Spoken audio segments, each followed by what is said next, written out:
with the PLO because just like ourselves, they are fighting for the right of self-determination. I went further, however, to say that the support for Yasser Arafat in his struggle does not mean that the ANC has ever doubted the right of Israel to exist as a state legally. We have stood quite openly and firmly for the right of that state to exist within secured borders. But of course, as I said, that we carefully define what we mean by secure borders. We do not mean that Israel has the right to retain the territories they conquered from the Arab world.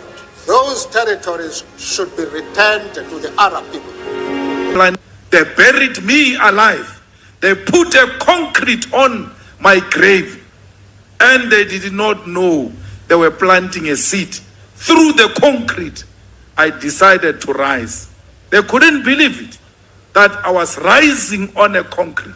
Many wrote me off. Articles and articles in the BBC, in the CNN, in the New York Times. I'm not telling you about Kronstadt Times, New York Times. Malema's future is finished. But I knew that no one has my future in his pocket. I have my own future, and I will decide what I'm going to do with my future. I'm telling you my story to inspire you that no one is going to control your future.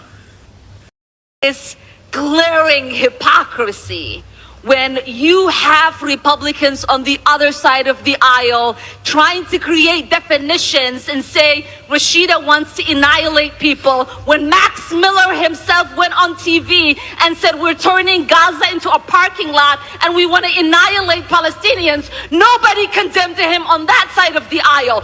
What is true here is that every single one of them has not acknowledged the fact that Palestinians are dying in the tens of thousands, but will continue to say it is us who are not acknowledging humanity. Rashida will stand strong, Gentlelady's time has expired. The movement will continue for liberation until every single Palestinian has the right to live from in Maryland liberty. is recognized.